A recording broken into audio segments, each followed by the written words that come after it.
नमस्कार, DD news पर आप दो टूक देख रहे हैं। मैं हूं अशोक श्रीवास्तव। साल 2024 का लोकसभा चुनाव आपको याद है। इस पूरे चुनाव के दौरान दो बातें सामने आई थी। इस पूरे चुनाव के दौरान राहुल गांधी ने लाल रंग की किताब हाथ में लेकर, जो संविधान की प्रति थी, यह कहा था कि अगर नरेंद्र मोदी सत्ता में आ गए तो संविधान खत्म कर देंगे। नरेंद्र मोदी सत्ता में तीसरी बार आए, संविधान खत्म नहीं हुआ। लेकिन भारत के संविधान में जो प्रावधान आज तक नहीं है, राहुल गांधी ने उस प्रावधान को कर्नाटक में, जहां कांग्रेस की सरकार है, उसे लागू करने के लिए पूरी तरह से कमर कस ली है। सवाल यह उठता है कि संविधान निर्माताओं ने, बाबा साहब भीमराव अंबेडकर समेत सारे जो संविधान निर्माता थे, उन्होंने संविधान में धर्म के आधार पर आरक्षण की कोई व्यवस्था नहीं दी थी। लेकिन कर्नाटक में राहुल गांधी के कांग्रेस की सरकार ने धार्मिक आधार पर सरकारी ठेकों में 4% आरक्षण देने का, मुसलमानों को 4% आरक्षण देने का जो प्रस्ताव है, आज वो विधानसभा में पारित करवा लिया। इसको लेकर काफी हंगामा हुआ, और हंगामा इतना हुआ कि बीजेपी के करीब 16 विधायकों को बाहर निकालना पड़ा, जिसमें से कई विधायकों को 6 साल के लिए, पूरे 6 महीने के लिए निलंबित कर दिया गया है। अब मैंने लोकसभा चुनाव की एक बात बताई तो सवाल यह उठता है कि क्या राहुल गांधी की कांग्रेस ने संविधान की हत्या नहीं की है कर्नाटक में? दूसरी आपको 2024 के चुनाव की बात बताता हूं। प्रधानमंत्री नरेंद्र मोदी ने 2024 के लोकसभा चुनाव में यह कहा था कि कांग्रेस सहित विपक्ष की मंशा यह है कि वो ओबीसी के हिस्से का जो हक है वो मारकर वो मुसलमानों को देना चाहती है।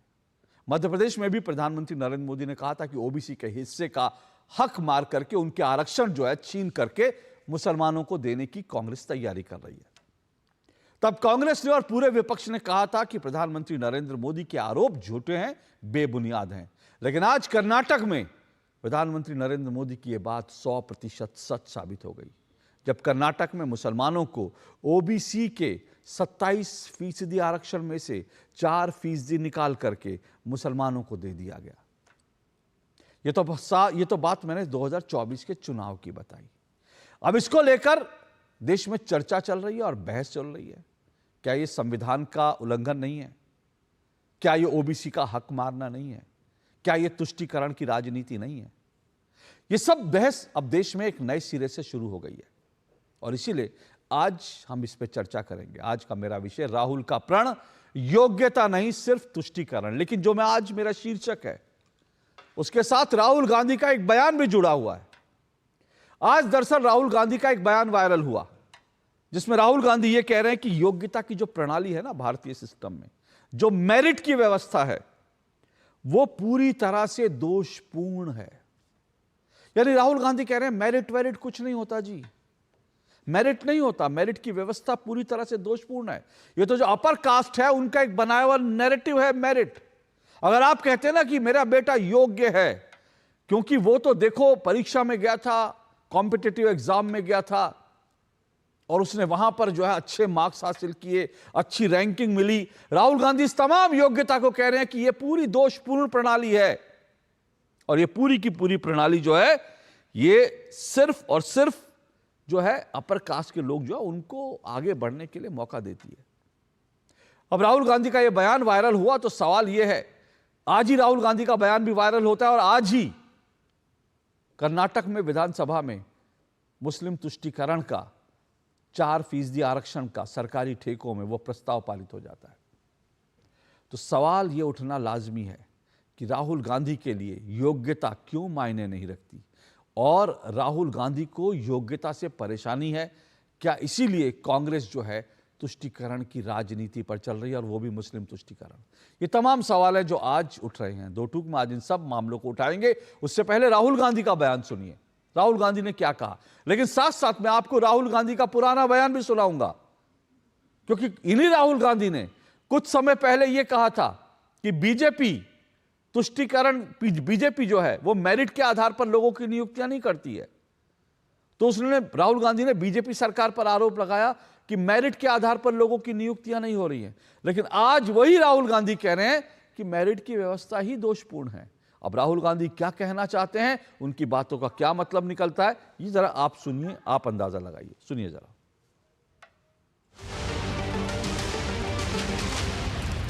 There is a completely flawed concept of merit where I confuse my social position with my capability. Because for anybody to say that our education system or our bureaucratic entry systems are fair to Dalits and OBCs and tribals, I mean, that's just a complete fallacy, because they're culturally not connected to these communities at all. So the entire narrative is an upper caste narrative. This notion of merit is actually itself an unfair idea. मगर अगर आप merit के basis पर लोगों को नहीं job देंगे, अगर आप आइडियोलॉजिकल लोगों को वाइस चांसलर बनाएंगे, इनकेपेबल लोगों को वाइस चांसलर बनाएंगे, एग्जाम्स के जो स्ट्रक्चर्स हैं, एग्जाम लेने के स्ट्रक्चर्स हैं, उनमें आप आइडियोलॉजिकल लोगों को डालेंगे तो ये काम होगा।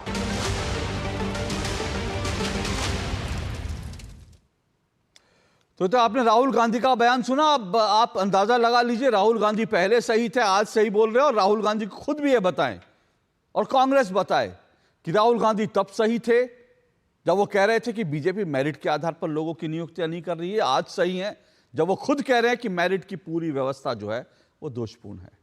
अब इस सब के बीच कहानी में जो ट्विस्ट है वो कर्नाटक से आता है। संविधान की बात करके संविधान खत्म करने की जो आरोप लगाए जा रहे थे, वो दरअसल वो आरोप जो हैं वो कर्नाटक में सही साबित हो गए, जब धार्मिक आधार पर ठेकेदारी में, सरकारी ठेकों में ओबीसी का हक मार करके 4% मुसलमानों को आरक्षण दे दिया गया। वो भी कैसे, किस हंगामे के बीच, वो भी आपको सुनाता हूं। और ये भी सुनाता हूं बीजेपी ने इस पूरे मामले में किस तरह से राहुल गांधी पर जोरदार हमला बोला है और राहुल गांधी को कहा है आलमगीर राहुल जेब। सुनिए जरा।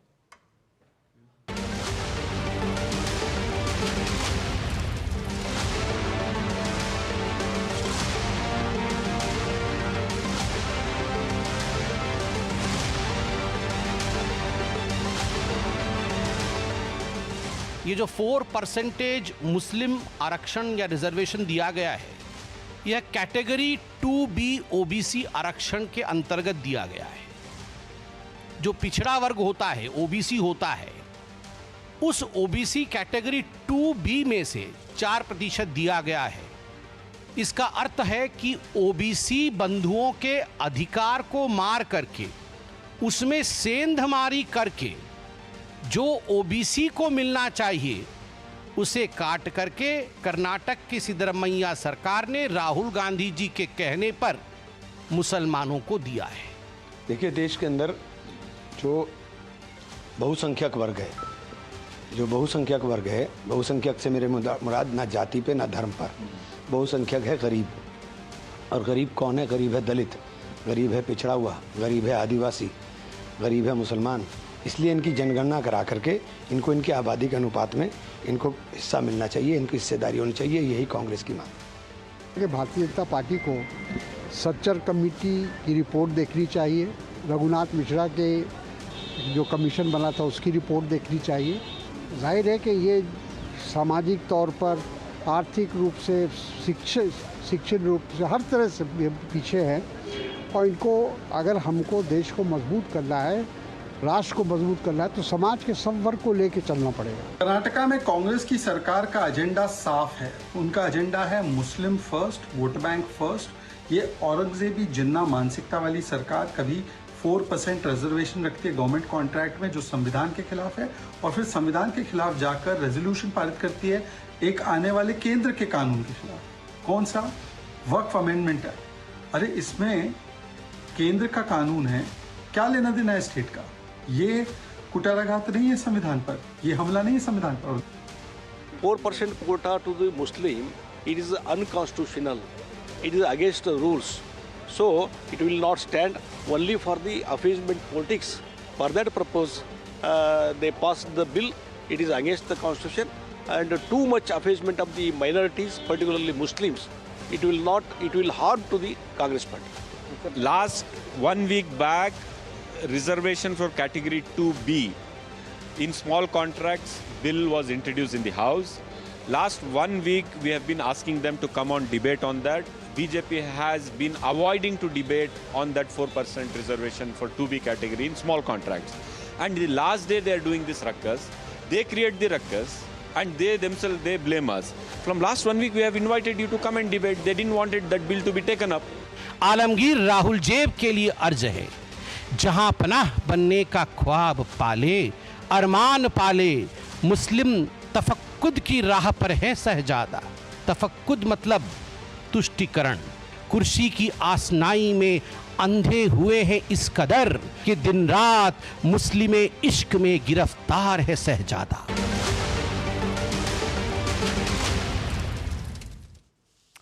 तो ये आपने तमाम बीजेपी के हमले सुने। बीजेपी ने राहुल गांधी को आलमगीर राहुल जेब तक बता डाला। इससे पहले कि डिबेट शुरू करूं, एक और दिलचस्प जानकारी आपको बता दूं।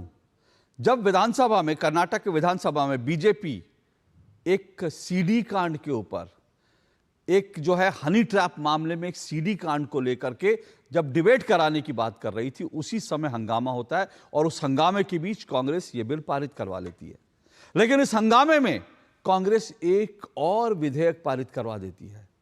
इस हंगामे के बीच कर्नाटक की कांग्रेस की सरकार ने एक विधेयक पारित करवा लिया, जिस विधेयक के पारित होने के बाद मुख्यमंत्री तमाम मंत्रियों और विधायकों की कर्नाटक में जो सैलरी है, जो उनका वेतन है, वो 100% बढ़ा दिया गया। 100% बढ़ा दिया। यानी कांग्रेस ने एक तीर से कई निशाने मारे हैं। बहरहाल आज की डिबेट शुरू करते हैं। मेरे साथ आज 4 मेहमान आज की डिबेट में जुड़ चुके हैं। आइए परिचय करवा दूं। मेरे साथ आरपी सिंह जी जुड़ चुके हैं, बीजेपी के राष्ट्रीय प्रवक्ता आरपी सिंह जी। मेरे साथ संदीप त्रिपाठी जी जुड़े हुए हैं, कांग्रेस के नेता हैं संदीप त्रिपाठी जी। अशोक यादव जी मेरे साथ जुड़े हुए हैं, समाजवादी पार्टी के नेता हैं, प्रवक्ता हैं अशोक यादव जी। और किशोर थूपति मेरे साथ जुड़े हुए हैं, वो जो हैं राजनीतिक विश्लेषक हैं। आप चारों मेहमानों का बहुत बहुत शुक्रिया, स्वागत। शुरुआत संदीप त्रिपाठी जी मैं आपसे कर रहा हूँ। ये मुस्लिम तुष्टीकरण की होड़ में कितना आगे जाएंगे आप, कितना आगे जाएंगे सर? अभी 19 मार्च को वक्फ संशोधन विधेयक जो था, उसके खिलाफ एक प्रस्ताव पारित करती है कर्नाटक विधानसभा, जिसकी कोई हैसियत नहीं है ऐसे प्रस्ताव की, क्योंकि ये उस प्रस्ताव के पारित होने का कोई मतलब ही नहीं है। केंद्र संसद के ऊपर थोड़ी विधानसभा हो जाएगी, वो पारित करते हैं। और अब जो है ठेकों में, सरकारी ठेकों में मुस्लिम जो ठेकेदार है, उनके लिए 4% आरक्षण। कितना आगे जाएंगे सर मुस्लिम तुष्टीकरण के लिए? अशोक जी, अभी आपने कहा कि उसकी क्या हैसियत, जब भगत सिंह जी ने असेंबली में पर्चे फेंके थे, उसकी भी कोई हैसियत नहीं होती है। सिंबॉलिक रूप से बहुत सारे काम होते हैं। अरे वाह, हम, हाँ बिल्कुल। अब अशोक जी, आज कांग्रेस, बहुत बढ़िया, आज कांग्रेस भगत सिंह की बात कर रही है, उन्हीं भगत सिंह की जिनको कांग्रेस के राज में दिल्ली यूनिवर्सिटी की किताबों में आतंकवादी पढ़ाया जाता था। बहुत नहीं, जिनसे मिलने नेहरू जी गए थे, जो है जेल में मिलने गए थे, हाँ। और जिनका मुकदमा भी कांग्रेस ही ने लड़ा था। अच्छा, मुद्दा ये नहीं है। कांग्रेस ये है किस कांग्रेस के नेता ने लड़ा था बताइए जरा? ये भी मैं बता दूंगा, नाम बताइए, अभी बताइए ना, डेट भी बता दूंगा। डेट भी बताइए। फंस जाएंगे सर?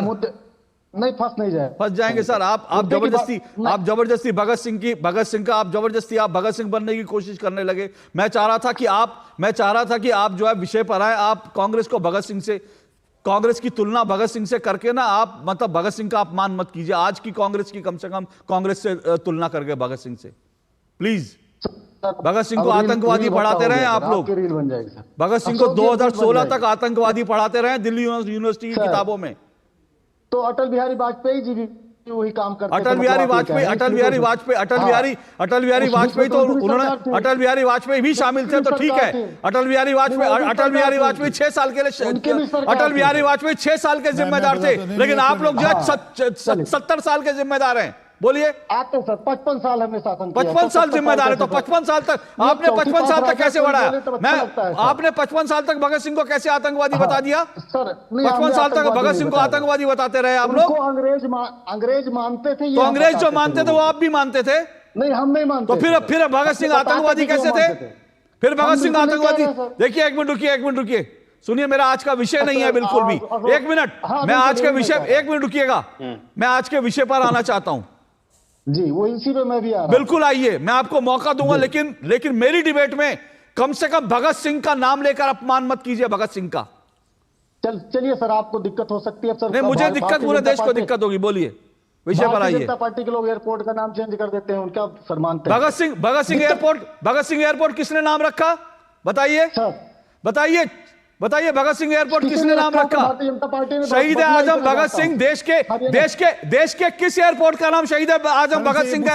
एक मिनट आरपी सिंह जी, देश के किस एयरपोर्ट का नाम शहीद आजम भगत सिंह और वो किस सरकार में रखा गया, जरा बता दीजिए। हम कह रहे सर, किसी ने रखा हो? मैं अरे बता दीजिए ना, अभी आप कह रहे हैं एयरपोर्ट का नाम बदल देते हैं। आपकी सरकार ने, सुनिए त्रिपाठी जी, आपकी सरकार ने देश के किसी एयरपोर्ट का नाम सरदार शहीद आजम भगत सिंह के नाम पर नहीं रखा। उसका श्रेय बीजेपी को जाता है। आपकी सरकार ने सिर्फ और सिर्फ पंडित नेहरू के नाम पर एयरपोर्ट बनवाए। आपकी सरकार ने इंदिरा गांधी, राजीव गांधी के नाम पर एयरपोर्ट बनवाए। भगत सिंह के नाम पर एयरपोर्ट किसने रखा, ये जरा जाके इतिहास में झांक लीजिए। और सुभाष चंद्र बोस के नाम पर एयरपोर्ट का नाम किसने रखा, सरदार पटेल के एयरपोर्ट का नाम किसने रखा है, जरा जाके जांच कर लीजिए, उसके बाद डिबेट में आइए। अच्छा, इनसे पूछ लो भगत सिंह जी के नाम पे कौन सा एयरपोर्ट है? मैं तो पूछ रहा हूं, उनको यही नहीं पता। अच्छा, कौन सा एयरपोर्ट? बताइए कौन सा एयरपोर्ट है, बताइए, गूगल मार लो एक बार, बताइए कौन सा एयरपोर्ट है शहीद आजम भगत सिंह के नाम पे। गूगल सर, आप लोग सारा दिन गूगल लेके बैठते हैं। अरे आप बता दीजिए ना सर। अरे मैंने तो एयरपोर्ट का जिक्र नहीं किया, मैंने तो एयरपोर्ट का जिक्र नहीं किया। आप बता दीजिए कौन सा एयरपोर्ट शहीद आजम भगत सिंह के नाम पर, बताइए। नहीं, आप नाम बदल दिया तो कहां है सर? नाम बदल दिए, जो नाम था वो नाम बदल दिए। कौन सा, कब बदला गया? कौन सा एयरपोर्ट का नाम कब बदला गया? कौन से एयरपोर्ट का नाम शहीद आजम भगत सिंह था, बताइए। चलिए कौन से एयरपोर्ट का नाम, कौन से एयरपोर्ट का नाम, सुनिए, कौन से एयरपोर्ट का नाम शहीद आजम भगत सिंह था जिसको बीजेपी ने बदल दिया, बताइए, नाम बताइए, गूगल कर लीजिए। मैं बिल्कुल चलिए बिल्कुल कर लेता हूं, गूगल करिए। चल सर बात आ जाए गूगल के। अरे गूगल करिए ना। मैं आपको 20 सेकंड दे रहा हूं। मैं गिनती गिन रहा हूं, आप गूगल देखिए, मैं आपकी गिनती सुनिए, और अगर बोले तो फोन ऑफ फ्रेंड दे देता हूं। अशोक जी, घड़ी जरा, जब मैं घड़ी, मैं 20 तक गिनती गिन रहा हूं, आप गूगल कीजिए। 1 2, आप गूगल कीजिए, मैं गिनती गिन रहा हूं, आप मेरी गिनती मत सुनिए, ये सिर्फ दर्शकों के लिए। 1 2 3 4 5 6 7 8 9 10 11 12 13 14 15 16 17 18 19 20 सेकंड आपके पूरे हुए सर। कौन से एयरपोर्ट का नाम शहीद आजम भगत सिंह था जिसको बीजेपी सरकार ने बदल दिया, बताइए sir.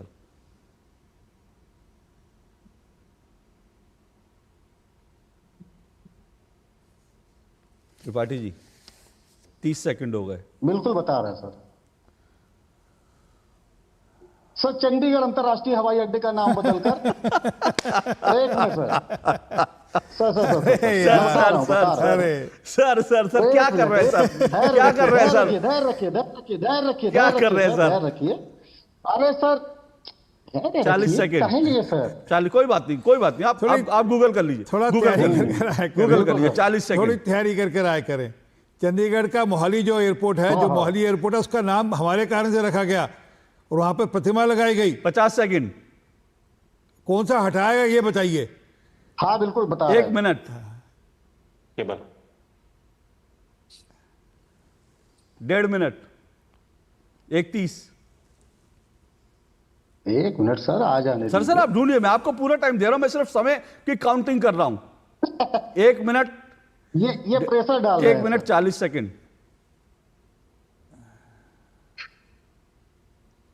1 minute 50 second.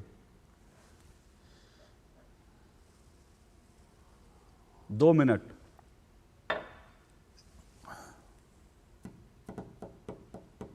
2 minute 10 second. मैं भेजू लिंक आपको। 2 मिनट 20 सेकंड हमारे पास जो आप भेजेंगे। 2 मिनट 20 सेकंड। 2 minute 30 second.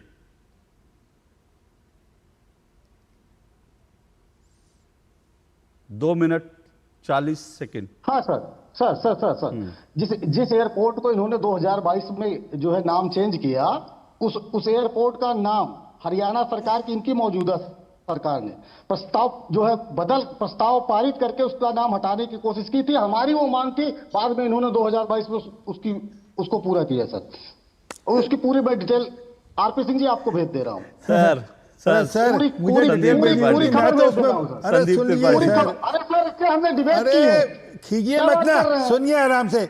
आपको 2.5 मिनट दिया उन्होंने, 2.5 मिनट डिबेट का, बिल्कुल धन्यवाद। 2.5 मिनट डिबेट का बेकार किया उन्होंने।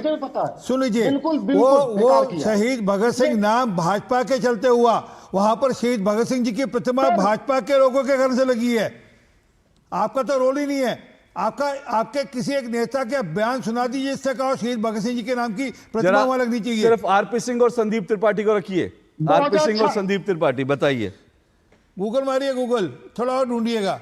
हाँ बिल्कुल ढूंढ लेते हैं। आरपी जी पूरा समय में इनको ढूंढ के और खबर भी आपको भेज दे रहा हूँ। और अरे सर, मैं आपको बता रहा हूँ, आपको गूगल, मैं तो गूगल के बिना बता रहा हूँ आपको। चलिए, ऐसा है, ऐसा एक मिनट के नाम पर भारत सरकार ने रखवाया, आपकी जानकारी के लिए। और दूसरा और सुन लीजिए, वहां पर जो प्रतिमा है शहीद भगत सिंह जी की लगनी चाहिए, ये मांग हमारी थी। वहां प्रतिमा लग गई, उसके बाद उसका अनावरण नहीं किया गया। ये भी हमारे लोगों ने मांग कर वहां पर फोर्स किया मुख्यमंत्री को कि उसका अनावरण करें। सर 1 मिनट रुकिए सर प्लीज। अब मुझे लगता है विषय पर आ जाता, तो त्रिपाठी जी छोड़ दीजिए, क्योंकि आपने मैं नहीं चाहता। सुनिए, आप मेरे मेहमान हैं, मेरा किसी को इरादा किसी के ज्ञान पर, 1 मिनट रुकिए, किसी के ज्ञान पर सवाल उठाना नहीं है। 1 मिनट मेरी बात सुन लीजिए सर, 1 मिनट।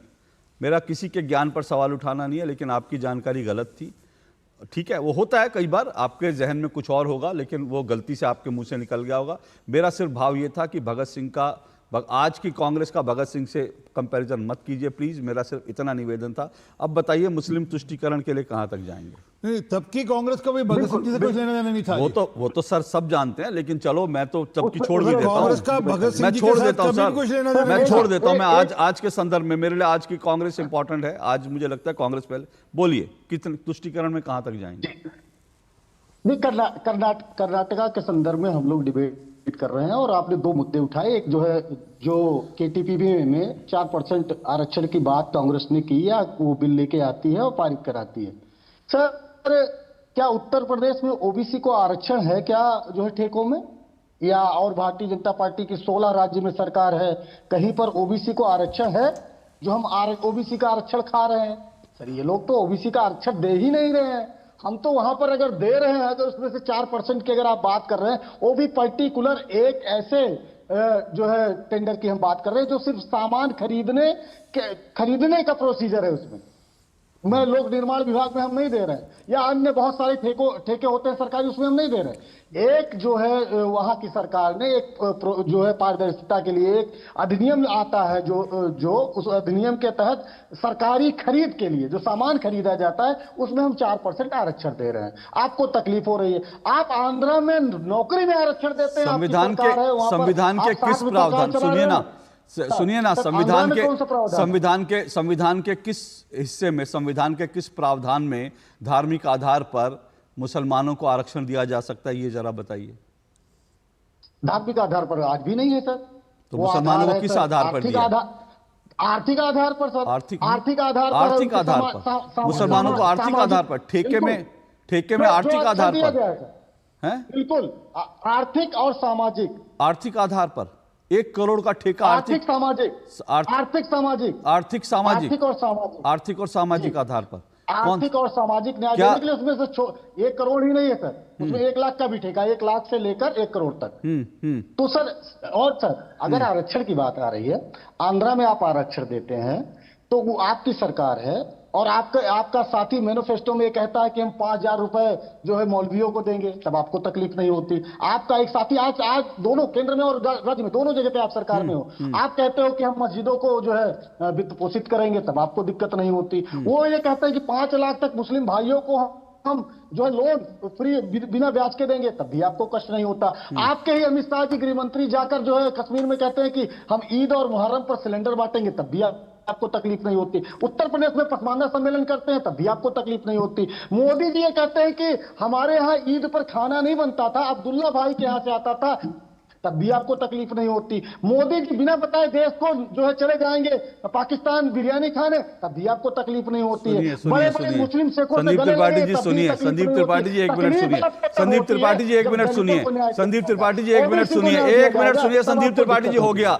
अब मैंने अभी बोलना शुरू किया तो फिर मुश्किल हो जाएगी आपके लिए।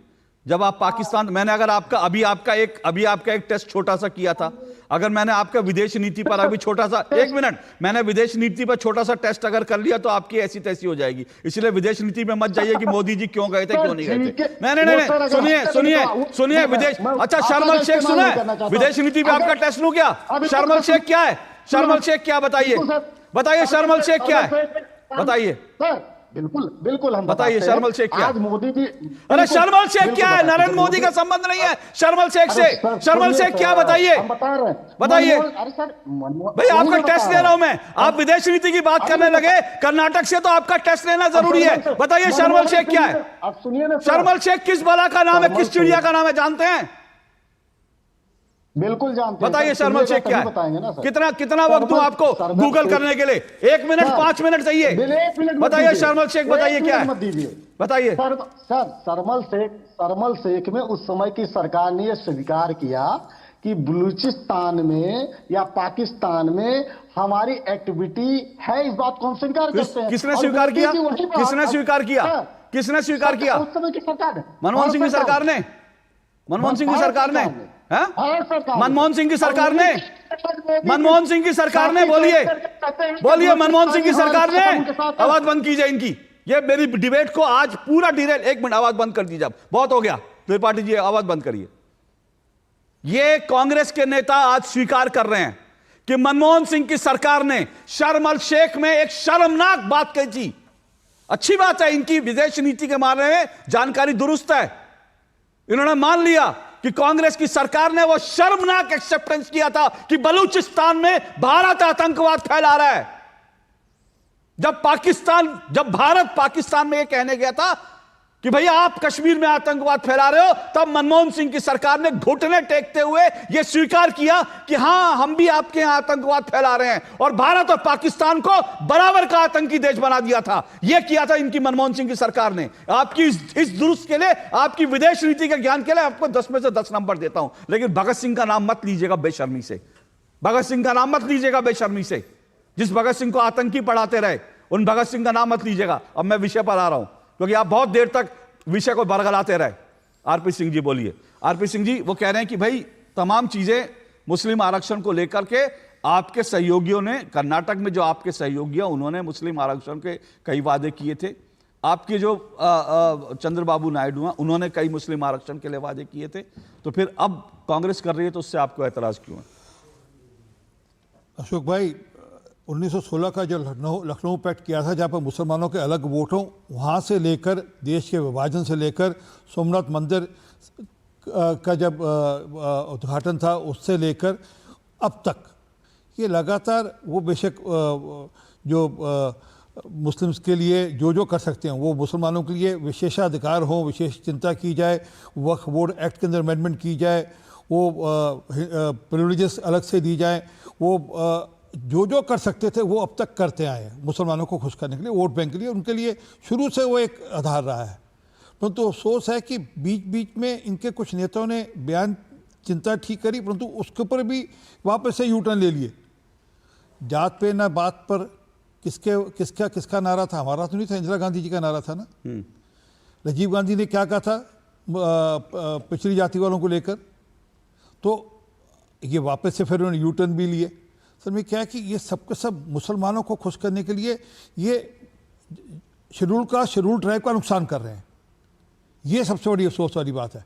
और ये किसी हद तक जाएंगे शेड्यूल ट्राइब का नुकसान करने के लिए, सिर्फ अपने वोट बैंक की राजनीति के लिए।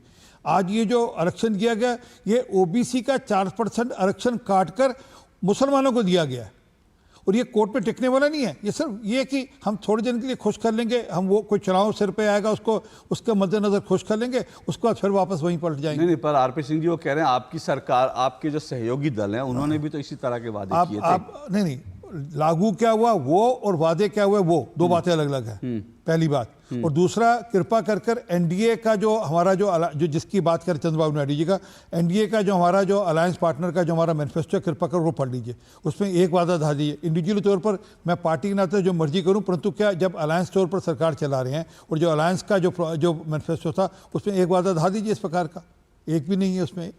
परंतु जो मूल बात जो हम कह रहे हैं कि आप तुष्टीकरण के लिए किस हद तक जाएंगे ये समझने की बात है। आप बिल लेकर आएंगे, कम्युनल वायलेंस बिल लेकर आएंगे, एक हिंदू कम्युनिटी को टारगेट करने के लिए लेकर आएंगे। अच्छा, ये हम पर आरोप लगाते हैं, हम जब करते हैं तो हम चिंता करते हैं कि उनको बराबर के अधिकार मिले जो उनको मिलने चाहिए, वो अलग से नहीं। अगर आज किसान सम्मान निधि की चिंता हो रही है तो वो ये होकर नहीं हो रही कि मुसलमानों को नहीं मिलेगी या हिंदुओं को नहीं मिलेगी, सबको बराबर मिल रही है। अगर आयुष्मान भारत के अंदर लाभ मिल रहा है तो जितना जिसका है उसको उसका लाभ मिल रहा है। अगर सिर पे छत मिल रही है प्रधानमंत्री की आवास योजना के अंतर्गत तो सबको मिल रही है। ये तो मुझे तो याद पड़ता है यूपी के अंदर ये तय होता था ये गांव मुसलमानों का है इसलिए बिजली पहले दी जाए, हिंदुओं के गांव को बिजली बाद में दी जाएगी। इवन जो बिजली की कटौती, मतलब आप सोचिए बिजली कट जो होते हैं वो भी नहीं मुसलमानों के गांव में नहीं होगा, हिंदुओं के गांव में बिजली काटी जाएगी। यहाँ तक जाते रहे ये लोग। तो ये लोग तो किसी हद तक जाने को चाह रहे को इनके लिए सिर्फ एक ही चश्मा है, वो है वोट बैंक का चश्मा। ओके, उस चश्मे से जो भी ठीक दिखेगा वो करेंगे, बाकी सब गड़बड़ है। ओके, आरपी सिंह जी कह रहे हैं कि तुष्टीकरण के चश्मा लगा रखा और इसीलिए सिर्फ मुस्लिम तुष्टीकरण पर जो है, मैं त्रिपाठी जी मौका दूंगा, अभी मुझे अशोक यादव जी के पास और किशोर त्रिपाठी जी के पास भी जाना है, लेकिन जैसा मैं कह रहा हूं कि मैं विषय पर एक बार फिर से आना चाहता हूं। कृपया इधर उधर ना ले जाएंगे डिबेट को, जो विषय है उसी पर रहें, ना भगत सिंह बनने की कोशिश करें, ना विदेश नीति के ज्ञाता बनने की कोशिश करें, ठीक है ना। जो विषय है उस विषय पर रहेंगे तो मुझे लगता है हम आज के विषय पर डिबेट कर सकेंगे। अगर नहीं आप कर सकेंगे तो इसका मतलब लग रहा है कि आप डिबेट के विषय से भागने की कोशिश कर रहे हैं। क्या आऊँगा इस छोटे से ब्रेक के बाद इस विषय पर एक बार फिर से, जो कर्नाटक में कांग्रेस ने किया है उस पर आऊँगा इस ब्रेक के बाद। सस्ते वाले दाल मसाले स्वाद हुआ बेकार, एमडीएच की हल्दी मिर्ची धनिया करे कमाल, ये रंग दे, ये खुशबू दे, ये तीखा, ये कम पड़े, क्या निराला एमडीएच मसाला। Under the Honorable PM's leadership, an unprecedented push to yoga has been given. Today, yoga is playing a significant role in enhancing health and wellness across the world. PM Yoga Awards are given in recognition to outstanding contributions by individuals and organizations to the field of yoga. These awards carry a trophy, certificate and a prize of 25 lakh rupees. Hurry! Send your entries through MyGov platform before 31st March. Visit Ministry of Ayush website or MyGov platform for more details. जिंदगी की हर छोटी बड़ी जरूरत के लिए आप जो सपने सजाते हैं, बस उसी उम्मीद को तो हम सहारा लगाते हैं। SIP आपकी सेविंग्स को आपकी खातिर काम पर लगाएगी। आज ही अपनी पहली SIP की शुरुआत करें। अधिक जानकारी के लिए अपने वित्तीय सलाहकार से परामर्श करें। LIC म्यूचुअल फंड द्वारा निवेशक शिक्षा की एक पहल। म्यूचुअल फंड निवेश बाजार के जोखिम के अधीन है। योजना से संबंधित सभी दस्तावेजों को ध्यान से पढ़ें। मुथूट फाइनेंस पेश करते हैं गोल्ड लोन मेला। गोल्ड लोन लेने पर और कस्टमर रेफर करने पर पाइए सुनहरा मौका, लाखों के गिफ्ट वाउचर जीतने का, साथ ही साथ जीतें आप 24 कैरेट खरा सोना। गोल्ड लोन लेने के लिए आज ही मुथूट फाइनेंस की ब्रांच में जाइए या फिर कॉल कीजिए 1-800-313-1212। जब धरती चीर कर निकलता है लोहे का पत्थर और मिलता है मोंगिया के जोश से, फिर तपता है, पिघलता है और बनता है फौलाद। अब होता है सरिया सारी खूबियों के साथ। मोंगिया स्टील, मजबूत देश का मजबूत सरिया।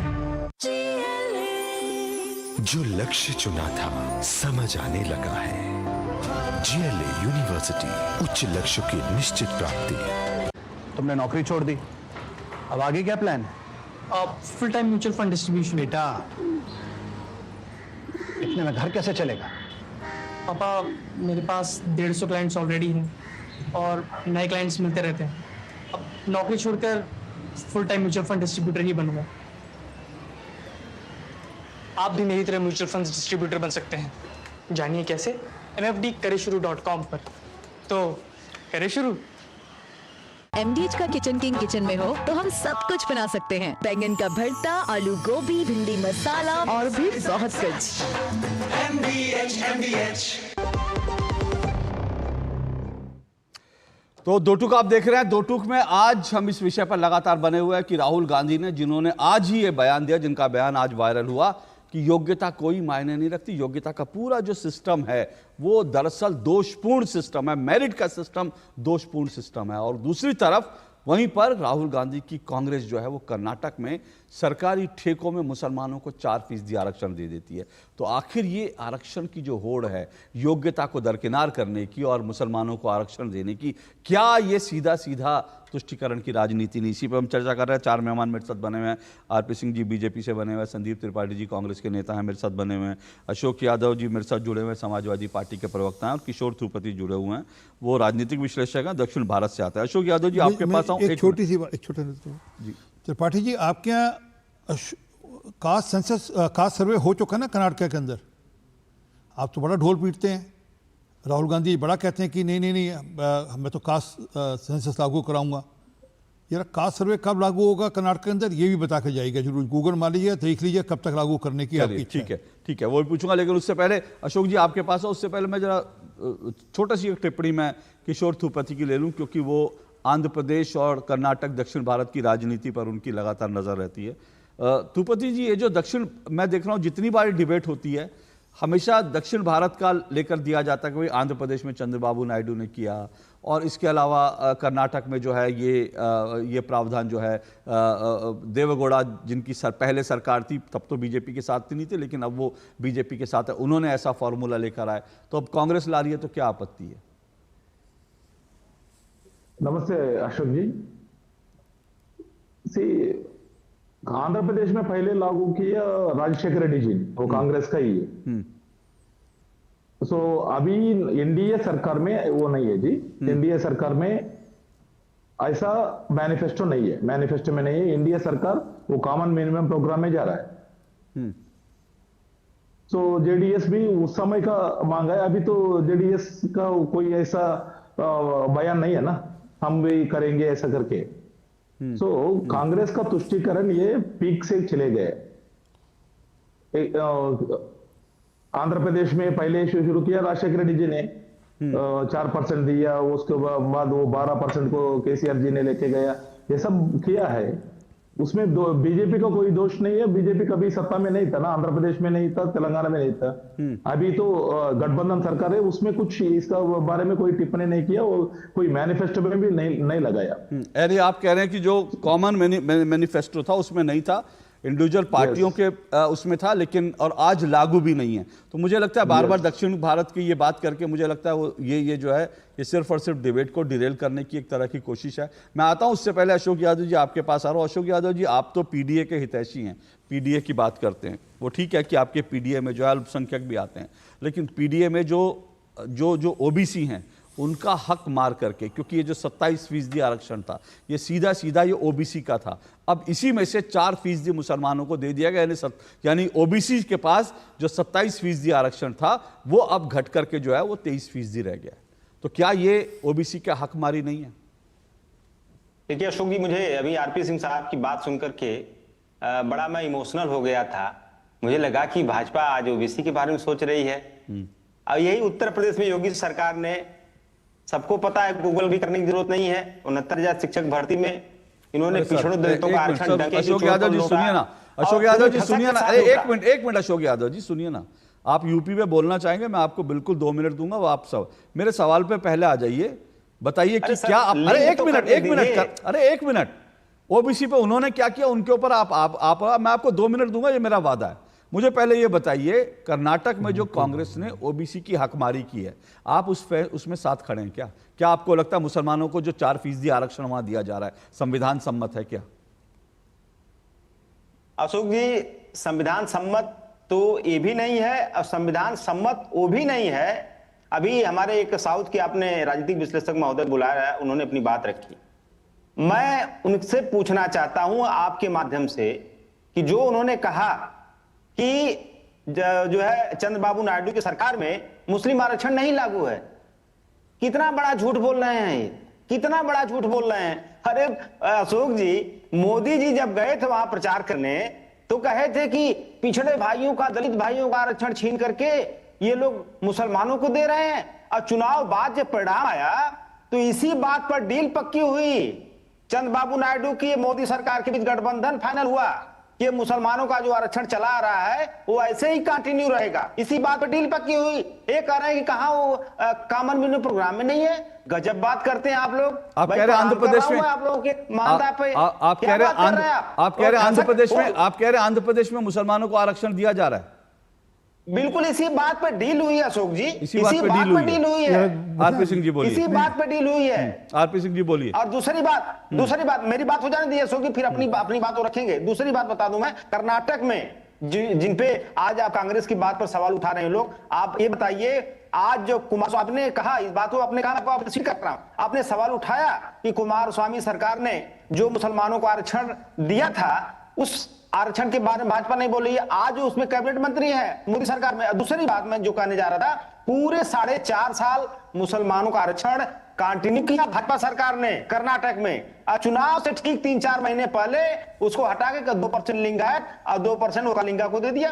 तो आप इस तरह कैसे कर सकते हैं अशोक जी? गुड़ खाए गुड़गुला से पड़े। ओके भैया, अरे आप भी तो वही कमा कर रहे हो। Okay, RP Singh ji respond कीजिए। बोलिए आरपी सिंह जी, बोलिए। आपने खुद माना ना कि हमने मुसलमानों का रिजर्वेशन डाकर वोकलिंगस को दिया।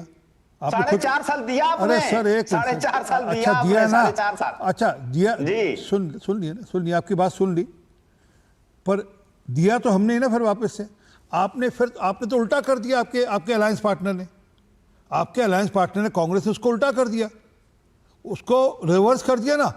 और मैं वापस चैलेंज दे रहा हूं, कृपा कर पूछिए। आप तो बड़ी बात जाति की बात करते हैं, जाति जनगणना की बात करते हैं, और आपके नेता, आपके अलायंस पार्टनर के नेता भी करते हैं। कर्नाटक के अंदर सर्वे हो चुका है, वो टेबल कब करेंगे असेंबली में? वो कब उसको लागू करेंगे अपने यहाँ का जो सर्वे कर रखा है प्रश्न का उत्तर। तेलंगाना के अंदर कब करेंगे बता दीजिए। नहीं, मैं एक मिनट किशोर थुपति आपके पास आ रहा हूं। किशोर थुपति जो नहीं, इन्होंने एक और बड़ा आरोप लगाया ना, सुनिए ना आरपी सिंह जी, एक मिनट। आरपी सिंह जी वो कह रहे हैं कि भाई टीडीपी के साथ डील यही हुई है नरेंद्र मोदी जी की कि मुसलमानों को आरक्षण देना है। लागू कहां हुआ? वो कह रहे हैं लागू है। नहीं, कहां लागू हुआ? वो कह रहे हैं लागू है, दिया जा रहा है वहां मुसलमानों को आरक्षण। किशोर जी से पूछ लीजिए, किशोर जी आपको और ज्यादा अच्छी जानकारी। किशोर जी, क्या 4% आरक्षण दिया जा रहा है वहां मुसलमानों को? टीडीपी सरकार दे रही है क्या? जी, इधर कंफ्यूजन हो रहा है। आंध्र प्रदेश तेलंगाना अलग है। हाँ बिल्कुल, सॉरी, यस। अब तो ये ग्रेटर आंध्र प्रदेश में ये किया गया था, और उसको सुप्रीम कोर्ट ने टर्न डाउन कर दिया था। पहले आंध्र प्रदेश हाई कोर्ट ने किया, फिर सुप्रीम कोर्ट ने टर्न डाउन किया था। लेकिन वो कह रहे हैं कि आज भी जो है चंद्रबाबू नायडू दे रहे हैं। नहीं, ऐसा नहीं है। वो तेलंगाना से कंफ्यूज हो रहा है। तेलंगाना में रेवंत रेड्डी कांग्रेस सरकार है। आंध्र प्रदेश में लागू नहीं है। बोलिए अशोक जी। आंध्र प्रदेश में लागू नहीं है। बोलिए अशोक जी। अशोक जी, मेरा एक निवेदन है। ऐसा कुछ डील नहीं है। मैं इस चीज को अशोक यादव जी को मालूम है, मेरे को मालूम नहीं। आपस में वो दोनों क्या बात की है उनको ही मालूम है, बट सार्वजनिक कुछ नहीं है। नहीं, देखिए अशोक जी, मैं आपसे निवेदन करूंगा कि आप एंकर हैं और आपकी जिम्मेदारी है कि दर्शकों तक सही बात जानी चाहिए। बिल्कुल ठीक है, जिम्मेदारी मैं आपसे निवेदन बिल्कुल ठीक है, सच्चाई बिल्कुल ठीक है। आप कह रहे हैं आंध्र प्रदेश में, आप कह रहे हैं आंध्र प्रदेश में लागू किया है। आंध्र प्रदेश में जो टीडीपी सरकार है वो मुस्लिम आरक्षण दे रही है 4%। आप ये कह रहे हैं ना? वो इसी बात पे डील हुई है। नहीं डील, अरे बाबा मुझे बताइए आप नहीं डील क्या हुई है सर? डील क्या हुई है? वो दोनों जने आप थोड़ी डील में आपने वहां पर वो साइन किए थे। आप मुझे बताइए, आप कह रहे हैं कि 4% आरक्षण दिया जा रहा है, आप ये कह रहे हैं? मैं ये कह रहा हूं अशोक जी कि जो मुस्लिम आरक्षण वहां पे आंध्र प्रदेश में लागू था वो एज इट इज लागू है। आप कह रहे हैं अभी दिया जा रहा है? नहीं दिया जा रहा, बिल्कुल दिया जा रहा, नहीं दिया जा रहा। आंध्र प्रदेश में नहीं दिया जा रहा। आंध्र प्रदेश में मुसलमानों को आरक्षण चंद्रबाबू नायडू का वादा था, लागू नहीं हुआ। वो एनडीए के अलायंस में नहीं है। सर आप कंफ्यूज है अशोक यादव जी, आप अपने आप को करेक्ट कर लीजिए। आज हो क्या रहा है? आप पहले आंध्र प्रदेश बढ़ चुका है सर, आंध्र प्रदेश बढ़ चुका है। तेलंगाना वो पहले जो आंध्र प्रदेश में जो था वो कांग्रेस की राजशेखर रेड्डी सरकार थी, उसके बाद आंध्र प्रदेश का बंटवारा हो चुका है। आंध्र प्रदेश के 2 हिस्से हो चुके हैं, एक तेलंगाना है, तेलंगाना में दिया जा रहा है, आंध्र प्रदेश में नहीं दिया जा रहा सर। चंद्रबाबू नायडू आंध्र प्रदेश के मुख्यमंत्री हैं, तेलंगाना के रेवंत रेड्डी हैं सर, रेवंत रेड्डी दे रहे हैं। प्लीज सर, आप बिल्कुल कंफ्यूज हो गए यार, और आप कंफ्यूज हुए हैं या आपने मेरी डिबेट को डिरेल करने के लिए कंफ्यूज किया, ये मुझे हैरानी है इस बात की। लेकिन अशोक यादव जी, आप ऐसा करते नहीं, आप, मुझे लगता है कि आप डिरेल करने के लिए ऐसा कर रहे हैं, क्योंकि मुझे मालूम है आपके पास भी इस बात का जवाब नहीं है, क्योंकि आप लोग छाती पीटते हैं कि आप ओबीसी के हक के लिए बोल रहे हैं, ओबीसी के हक के लिए लड़ाई लड़ेंगे, लेकिन उसके बाद क्या ओबीसी का हक मारा जाता है तो आप लोग शांत हो जाते हो। एक छोटा सा ब्रेक ले रहा हूं, ब्रेक के बाद आ रहा हूं। उसने वादा किया था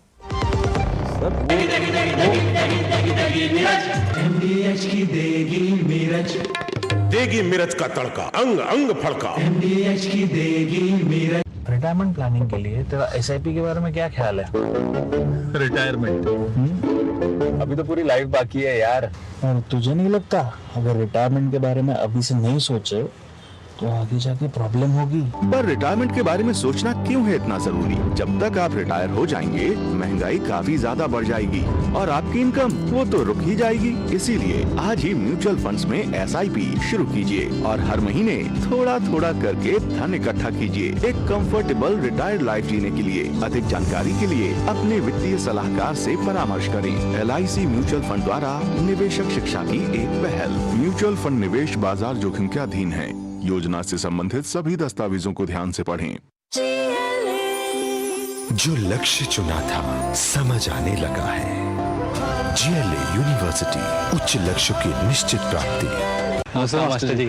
अरे करुण, तुम शहर से कब वापस आए?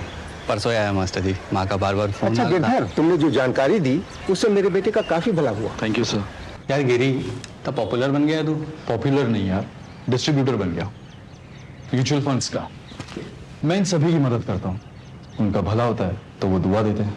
वाह यार। अगर आप भी मेरी तरह म्यूचुअल फंड्स डिस्ट्रीब्यूटर बनना चाहते हैं तो चाहिए mfdkareshuru.com पर। तो करें शुरू। कब तक लंबी लाइनों में उम्र बिताइएगा? डिजिटल पेमेंट अपनाइए, चुटकी में हल पाइए। पुराने तरीके कब तक अपनाइएगा? डिजिटल पेमेंट बहुत आसान है, लेकिन चुटकी में पेमेंट चुका बटुआ ढूंढ रहे। डिजिटल पेमेंट अपनाइए, कभी भी कहीं भी और सुरक्षित। हमने तो इन्हें डिजिटल पेमेंट करना सिखा दिया, आपने? RBI कहता है कि डिजिटल पेमेंट अपनाओ, औरों को भी सिखाओ। जीरा से प्यास बुझाए, डाइजेशन के लिए मस्त, शरीर में नमक पानी का बैलेंस बनाए।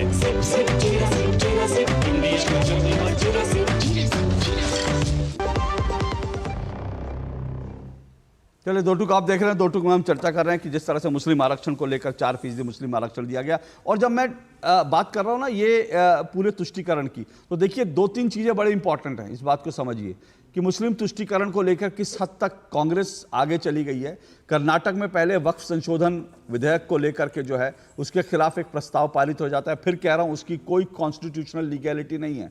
दूसरी चीज क्या होती है, इसी हफ्ते हम देखते हैं इंडियन यूनियन मुस्लिम लीग की इफ्तार पार्टी में कांग्रेस के, समाजवादी पार्टी के वो तमाम नेता जो कभी राम मंदिर नहीं गए, जो कभी कुंभ नहीं गए, वो इंडियन यूनियन मुस्लिम लीग की इफ्तार पार्टी में नजर आते हैं। और तीसरा, ये मुस्लिम आरक्षण के लिए 4% जो है वो ठेकेदारी में मुस्लिम आरक्षण 4% को दे दिया गया, जबकि ये भारत के संविधान में मुस्लिम आरक्षण की कोई प्रावधान ही नहीं है। किशोर त्रिपाठी जी बोलिए, आप कुछ कहना चाह रहे थे। सर अशोक जी, मैं क्या बोल रहा हूँ, कॉन्स्टिट्यूशन लेके राहुल गांधी जी घूमते हैं पूरा दुनिया भर, और कॉन्स्टिट्यूशन में किधर है रिलीजियस बेस्ड रिजर्वेशन किधर है, उसके बारे में करके सिर्फ ये मुस्लिम लोगों को भी थोड़ा गुमराह करने के लिए, क्यों मैं ये को अदालत में नहीं रहते, अदालत में टिकते नहीं है, ऑटोमेटिकली चले जाएंगे, इसलिए ऐसा करके उन लोगों को मुस्लिम लोगों को भी ये लोग बहुत नुकसान कर रहा है। बहुत लोग उसको भी लालच दिखा के कर रहे हैं। ये लोग टिकते नहीं ना। As per constitution there is no religious based reservations.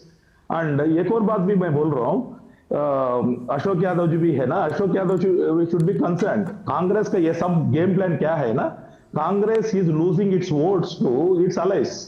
सो उसको वापस लाने के लिए पूरा इंडिया भर में मुस्लिम को तुष्टीकरण करके उनका खोया हुआ वोट को लाने के लिए कर रहे हैं। ये समाजवादी पार्टी को कास्ट ऑफ कंसर्न है, वो सोचना पड़ेगा। वो तो सर अगर वो तो सर समाजवादी पार्टी की चिंता हम लोग क्यों करें, आप क्यों करेंगे? वो तो अशोक यादव करें, वो अखिलेश यादव करें, कांग्रेस उनके suddenly Congress is losing ground overall. नहीं सर, वो तो ठीक है, वो मुस्लिम वोटों की लड़ाई है। वो लड़ाई जो है कांग्रेस और समाजवादी पार्टी उत्तर प्रदेश में लड़ेंगे और अपना तय करेंगे किसको मुस्लिम वोट मिलेंगे, वो दोनों लोग डिसाइड कर लेंगे। लेकिन संदीप त्रिपाठी, सीधी सी बात है, देखिए देश की सर्वोच्च अदालत जो है धार्मिक आधार पर आरक्षण देने का विरोध कर चुकी है, ठीक है ना।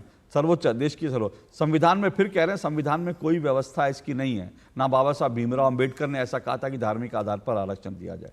तो फिर ये सब प्रावधान करके आज क्या मैसेज देने की कोशिश की जा रही है?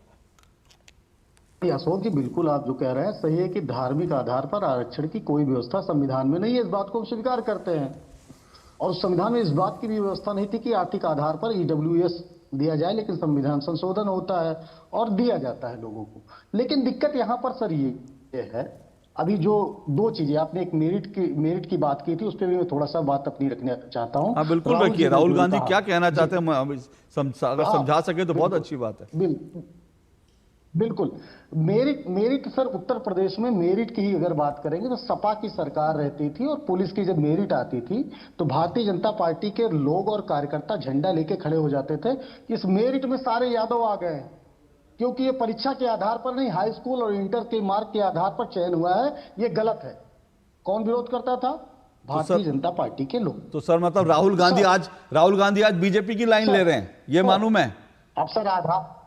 अब सर आधार कार्ड का विरोध करते करते सौ कौन कहां से आ गया? तो ठीक है, आधार कार्ड का ये विरोध करते थे, ये लोग आ गए, तो आज मानूं आपको भी लगता है कि मेरिट के आधार पर जो समाजवादी पार्टी करती थी सारे यादवों की भर्ती कर देती थी, इसलिए राहुल गांधी विरोध कर रहे हैं क्या? ये मानूं मैं? नहीं सर, आप गलत उस बात में लेके जा रहे हैं, वहीं पर मत जाइए सर। एक्चुअली मेरिट में कहां जाए ये बता दो यार। मैं सर राहुल गांधी कहां पे जाएं, ये ना राहुल गांधी समझा पा रहे हैं ना आप समझा पा रहे हैं, मैं यही तो समझना चाहता हूं।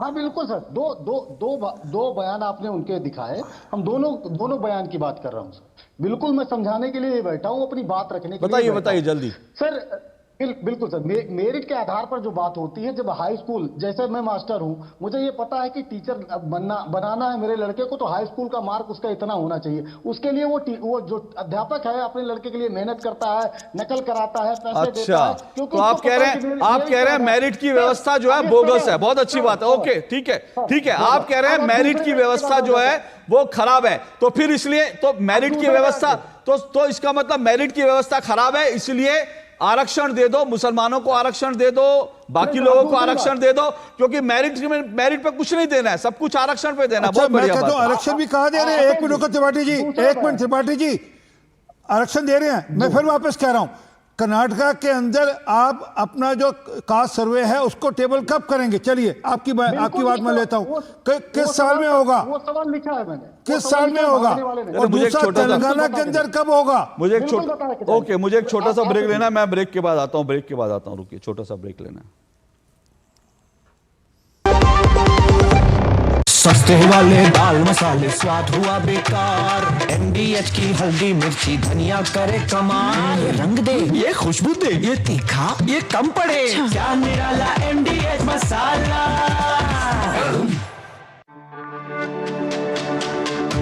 मेरी पसंद, मेरी पसंद, मेरी पसंद, मेरी पसंद, हमारी पसंद, हम सबकी पसंद। मजबूत देश का मजबूत सरिया मोंगिया स्टील। जो लक्ष्य चुना था समझ आने लगा है। GLA यूनिवर्सिटी, उच्च लक्ष्य की निश्चित प्राप्ति। रिटायरमेंट प्लानिंग के लिए तेरा SIP के बारे में क्या ख्याल है? रिटायरमेंट अभी तो पूरी लाइफ बाकी है यार। और तुझे नहीं लगता अगर रिटायरमेंट के बारे में अभी से नहीं सोचे तो आगे जाके प्रॉब्लम होगी। पर रिटायरमेंट के बारे में सोचना क्यों है इतना जरूरी? जब तक आप रिटायर हो जाएंगे महंगाई काफी ज्यादा बढ़ जाएगी और आपकी इनकम वो तो रुक ही जाएगी। इसीलिए आज ही म्यूचुअल फंड्स में SIP शुरू कीजिए और हर महीने थोड़ा थोड़ा करके धन इकट्ठा कीजिए एक कंफर्टेबल रिटायर्ड लाइफ जीने के लिए। अधिक जानकारी के लिए अपने वित्तीय सलाहकार से परामर्श करें। LIC म्यूचुअल फंड द्वारा निवेशक शिक्षा की एक पहल। म्यूचुअल फंड निवेश बाजार जोखिम के अधीन है। योजना से संबंधित सभी दस्तावेजों को ध्यान से पढ़ें। वाह, गाय तुम्हारी माता है ना? तो पशुहार के नाम पर जहर क्यों खिलाता है? अनसन हटा, दिल से खिला, सिर्फ कपिला, देश का नंबर 1 पशु आहार। नमस्ते मास्टर जी। अरे करुण, तुम शहर से कब वापस आए? परसों आया मास्टर जी, माँ का बार बार फोन। अच्छा गिरधर, तुमने जो जानकारी दी उससे मेरे बेटे का काफी भला हुआ। Thank you sir. यार गिरी, तो पॉपुलर बन गया तू। पॉपुलर नहीं यार, डिस्ट्रीब्यूटर बन गया म्यूचुअल फंड्स का।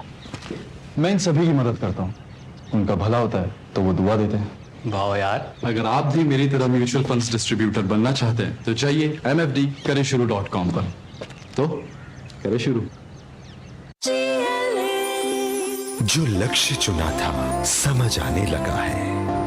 GLA यूनिवर्सिटी, उच्च लक्ष्यों की निश्चित प्राप्ति। MDH की देगी मिर्च, देगी मिर्च का तड़का, अंग अंग फड़का। MDH की देगी मिर्च। चलिए, हम मुस्लिम आरक्षण पर कर्नाटक में जो उस पर चर्चा कर रहे हैं, मैं बहुत संक्षेप में एक बात रखता हूं और अशोक जी 30 सेकंड में आपकी रिएक्शन चाहूंगा। देखिए, देश में कई राज्यों में, कुछ राज्यों में जो है, एक मिनट रुकिए संदीप जी, कुछ राज्यों में मुस्लिम्स को आरक्षण दिया जा रहा है, ठीक है ना, ये बात तय है। लेकिन उन मुस्लिम्स को दिया जा रहा है जहां पर उनको OBC की लिस्ट में उनकी जातियां शामिल की गई हैं। जहां पर पिछड़ी जातियों में मुस्लिम्स की जातियां काउंट की गई हैं, वहां पर दिया जा रहा है। लेकिन ये जातियों में जो जिन जातियों को शामिल किया गया है, ये कर्नाटक का आरक्षण इसके इतर दिया जा रहा है। खतरनाक ये बात है, ये नहीं कि जिन जातियों को पिछड़ा मान करके पिछड़ी जातियों में शामिल किया गया है उनको नहीं दिया जा रहा, उसके अतिरिक्त जो है मुसलमानों को 4% आरक्षण दिया जा रहा है और इसीलिए संविधान के खिलाफ है, जिसको बीजेपी कह रही है कोर्ट में चुनौती देगी। अशोक यादव जी, आप कह रहे हैं कि संविधान सम्मत नहीं है, फिर भी आप इसके साथ खड़े हैं क्या?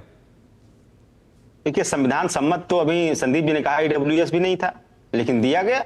तो संविधान सम्मत बनाने की तो व्यवस्था सरकार के पास है। जो चीज गैर संवैधानिक उसको संवैधानिक। मैं आपकी राय पूछ रहा हूं सर, आपकी राय पूछ रहा हूं, आपकी राय क्या है? राय तो बड़ी स्पष्ट है जी उन्होंने की, हाँ मुसलमानों का आरक्षण देना चाहिए, OBC का आरक्षण काट कर देना चाहिए। ये सपा के प्रवक्ता कह रहे हैं, साफ कह रहे हैं, वो कह रहे हैं उसको संविधान सम्मत बनाइए आप। मुझे अपनी बात करने दीजिए, मुझे अपनी बात इसको संविधान सम्मत बनाइए। सर मैं फिर से कह रहा हूं, सुनिए सर, मैं फिर से कह रहा हूं, मैं अब तक जितना आरक्षण दिया गया है वो कभी भी किसी भी धार्मिक आधार पर मुसलमानों को किसी का हिस्सा काट कर नहीं दिया गया। क्या आप इसके पक्ष में? मैं सीधा से पूछ रहा हूं। मैं सीधा सीधा इसका जवाब दे रहा हूं कि क्या पिछड़ों दलितों का आरक्षण काट कर अगड़ों को देना उत्तर प्रदेश योगी सरकार सर आप जवाब नहीं दे रहे हैं। चलिए, मेरे पास समय इतना ही है, मैं इस मुद्दे पर फिर डिबेट करूंगा। मेरे पास समय इतना ही है, बहुत बहुत शुक्रिया। लेकिन ये पहली बार हो रहा है कि जो OBC है उनका आरक्षण काट के, और प्रधानमंत्री नरेंद्र मोदी ने यही आशंका जताई थी जो आज कर्नाटक में सच साबित हो रही है। बहरहाल आज के लिए इतना ही, इजाजत दीजिए, नमस्कार।